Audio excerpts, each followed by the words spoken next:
Assalamualaikum warahmatullahi wabarakatuh. Bertemu lagi bersama Bunda Dea di pembelajaran tematik.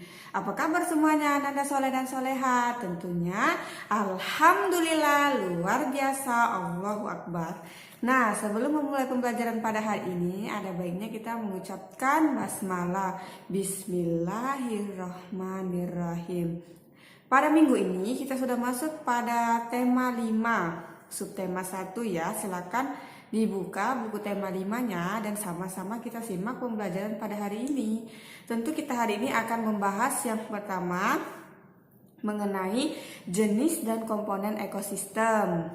Lalu yang kedua, menggolongkan hewan berdasarkan pada jenis makanannya. Yang ketiga, komponen peta. Dan yang keempat, Hari Sumpah Pemuda. Nah, bisa kalian sama-sama buka bahan ajarnya ya yang sudah Bunda bagikan. Oke, langsung saja kita mulai pembelajaran pada hari ini. Yang pertama adalah komponen ekosistem. Nah, silakan kalian buka buku tema 5-nya, halaman 5. Di situ ada komponen dan jenis ekosistem ya. Nah, di sana Bunda minta silakan kalian baca ada 1 2 3 4, 5, 6, 7, 8, 9, 10, 11, 12, 13, 14 paragraf. Nah, di sana ada 14 paragraf. Akan Bunda bacakan beberapa paragrafnya ya. Komponen dan jenis ekosistem. Ekosistem adalah hubungan timbal balik antara makhluk hidup dan benda-benda tak hidup pada lingkungannya. Semua makhluk hidup memerlukan lingkungan tertentu untuk memenuhi kebutuhannya. Lingkungan adalah segala sesuatu yang berada di sekitar makhluk hidup. Sebuah lingkungan terdiri atas bagian yang hidup, biotik, dan bagian tak hidup, abiotik. Bagian yang hidup pada sebuah lingkungan terdiri atas tumbuhan, hewan, dan makhluk hidup lainnya. Bagian lingkungan yang tak hidup terdiri dari cahaya matahari, air, udara, dan tanah. Silakan kalian baca 14 paragrafnya itu sampai halaman 6 ya. Bunda harapkan kalian bisa menentukan pokok pikiran dan informasi penting apa yang terdapat dalam paragraf tersebut. Contoh, pada paragraf pertama tadi sudah Bunda bacakan mengenai ekosistem. Nah, di sana itu pokok pikirannya apa? Yakni ekosistem.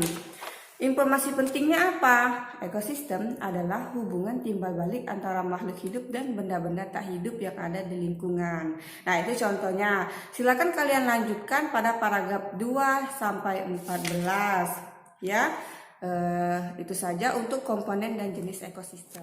Nah, sekarang ekosistem, pengertian dan komponennya. Kita simak ya video animasinya. Yang pertama, pengertian ekosistem adalah sistem ekologi yang terbentuk adalah sistem timbal balik tak terpisahkan antara makhluk hidup dengan lingkungan. Lalu, komponen pembentuk ekosistem tersebut ada komponen abiotik dan komponen biotik. Nah, ada dua itu ya, komponen abiotik dan komponen biotik. Lalu, apa saja ya komponen biotik itu? Komponen biotik adalah makhluk hidup atau organisme. Adanya autotrof, produsen, organisme yang mampu membuat makanan sendiri serta untuk organisme lainnya, contoh tumbuhan. Lalu yang kedua, heterotrof atau konsumen, organisme yang memanfaatkan bahan-bahan organik yang disediakan oleh organisme lain seperti makanan, yakni manusia dan hewan. Yang ketiga, dekomposer, yakni pengurai, organisme yang menguraikan sisa-sisa makhluk hidup, heterotrof dan atau autotrof yang telah mati, contoh jamur, bakteri, dan cacing. Selanjutnya, komponen abiotik, bukan makhluk hidup atau organisme yang mempengaruhi keberlangsungan hidup, yakni cahaya matahari, air, ada CO2 dan O2, udara atau karbon dioksida dan oksigen. Lalu ada suhu adalah temperatur. Lalu ada garam dan tanah yang termasuk juga batu-batuan. Nah, sekarang kita lanjutkan pada bagian berikutnya, yakni jenis makanan pada hewan. Silakan kalian buka di buku tema 5 halaman 7-nya. Di sana ada jenis makanan hewan, ada ikan, katak, cicak, burung, sapi, dan kucing. Nah, ikan, siapa di sini yang memelihara ikan? Nah, ikan hias itu makannya apa? Oh, pasti ada yang jawab pelet, Bun. Oh iya, yang kecil-kecil itu kan. Tapi bisa juga ikannya dikasih makan cacing. Itu adalah makanan ikan atau organisme yang lebih kecil lainnya. Lalu ada apa lagi? Katak. Katak menangkap mangsanya menggunakan lidah dengan menjulurkan lidah. Katak makan apa? Katak bisa memakan serangga-serangga yang lebih kecil darinya. Bisa belalang, lalat, ataupun serangga yang lain. Lanjut lagi, setelah katak itu ada cicak. Nah, cicak itu menempel di dinding rumah kalian. Kalau kalian sering mengamati, cicak juga menangkap mangsanya menggunakan lidahnya ya, dengan menjulurkan lidahnya. Dia menangkap mangsanya itu seperti nyamuk, laba-laba, dan serangga kecil lainnya. Itulah makanan cicak. Dia suka makan nyamuk, suka makan laba-laba. Lanjut lagi ada burung. Nah, di sini burung ini kan kita ketahui banyak jenisnya. Ada burung seperti burung merpati, burung gereja, itu sukanya makan biji-bijian. Sedangkan ada burung elang, itu seringnya makan apa ayo? Elang itu makannya daging. Dia sukanya makan daging dan menangkap ikan di sungai dengan cakarnya. Lalu lanjut lagi ada sapi. Nah, tentu kalian tahu seperti sapi, kambing, makannya apa? Makannya tumbuh-tumbuhan, yakni rumput. Lalu lanjut lagi ada kucing. Nah, kucing, siapa di sini memelihara kucing? Nah, tentu kita tahu bahwa kucing itu suka makan ikan. Bukan hanya ikan, dia juga suka berburu tikus. Dan juga kalau misalnya segala sesuatu yang berbau amis dan berbau yang menyengat, itu kucing menyukainya, seperti daging ayam ya. Kucing menyukainya. Nah, cukup di situ saja dulu pembahasan mengenai jenis makanan pada hewan. Kita simak video animasinya ya. Nah, sekarang adalah materi penggolongan hewan berdasarkan jenis makanannya. Kita simak ya video animasinya. Ada hewan herbivora, hewan karnivora, dan hewan omnivora. Ada 3 ya. Nah, yang pertama akan kita bahas adalah hewan herbivora. Hewan herbivora itu apa ya? Hewan herbivora adalah hewan yang penggolongannya berdasarkan jenis makanannya berupa tumbuh-tumbuhan. Berarti hewannya memakan tumbuh-tumbuhan seperti rumput, buah, biji-bijian. Apa saja ya hewan herbivora itu? Seperti jerapah, kambing, gajah, domba, kuda, sapi, dan masih banyak lagi ya. Itu hewan herbivora. Lalu selanjutnya hewan karnivora. Apa ya hewan karnivora itu? Yakni hewan yang penggolongannya berdasarkan jenis makanannya, yaitu berupa daging. Jadi dia makan makanannya adalah daging. Hewan apa saja ya yang makannya daging? Yakni singa, buaya, ular, hiu, elang. Nah, mereka termasuk ke dalam hewan karnivora karena pemakan daging. Selanjutnya hewan omnivora. Apa ya hewan omnivora itu? Yakni hewan yang penggolongannya berdasarkan jenis makanan berupa tumbuhan dan daging. Yakni dia pemakan segala. Dia makan daging iya, makan tumbuh-tumbuhan juga iya. Hewan apa saja yang pemakan segala itu? Tikus, ayam, monyet, bebek, beruang, dan lain-lain. Bisa kalian cari tahu juga ya. Itulah jenis-jenis hewan berdasarkan penggolongannya menjadi 3. Ada apa saja tadi? Ada hewan herbivora, makan tumbuhan. Lalu ada hewan, contohnya itu ada sapi, kambing. Lalu ada hewan karnivora, pemakan daging. Contohnya apa tadi? Ular, singa, dan yang terakhir ada hewan omnivora, pemakan segala. Lagi ya pembelajaran kita itu.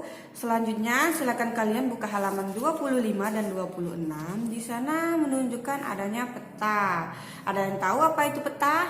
Ya, peta adalah gambaran permukaan bumi yang ditampilkan pada bidang datar dengan skala tertentu yang lebih kecil, ya. Nah, peta itu ada yang petanya peta dunia, itu menggambarkan seluruh bagian permukaan dunia atau bumi. Namun ada juga peta wilayah yang hanya menampilkan wilayah-wilayah tertentu. Contohnya peta wilayah kedaulatan dan yurisdiksi nasional Republik Indonesia di halaman 25. Itu menggambarkan gambaran permukaan wilayah Indonesia. Nah, silakan kalian simak halaman 25 dan kita akan membahas komponen-komponen peta. Di sana bisa kalian lihat di halaman 26 ada judul peta, garis tepi, skala peta, orientasi atau arah mata angin, lalu garis astronomis, yang keenam lettering atau tata penulisan, yang ketujuh ada warna, lalu yang ke-8 ada simbol, yang ke-9 ada legenda, yang ke-10 ada sumber dan tahun pembuatan peta, lalu yang ke-11 ada insert peta. Nah, silakan kalian baca secara mandiri terlebih dahulu dan mari kita simak video animasi dari Bunda ya. Sekarang kita akan belajar mengenai komponen-komponen peta. Apa saja ya? Mari kita simak. Yang pertama itu kita akan bahas ada judul, garis tepi, tata penulisan, dan tata warna. Nah, silakan kalian juga buka dan simak pada halaman 26. Judul yang mana judul? Judul itu yang sudah bergambar hijau, yakni Provinsi Daerah Istimewa Yogyakarta. Garis tepi adalah garis yang dinamakan juga border, ada di samping-sampingnya, merupakan garis terletak di bagian tepi peta. Lalu ada tata penulisan, ya dilihat di situ tata penulisan ada nama-nama kotanya, ada tata warna. Tata warna itu yang membedakan mana sih bagian daratan dan bagian lautan. Nah, lalu selanjutnya ada skala. Skala itu adalah bagian dari peta yang menunjukkan ukuran perbandingan, ya, ukuran perbandingan jarak.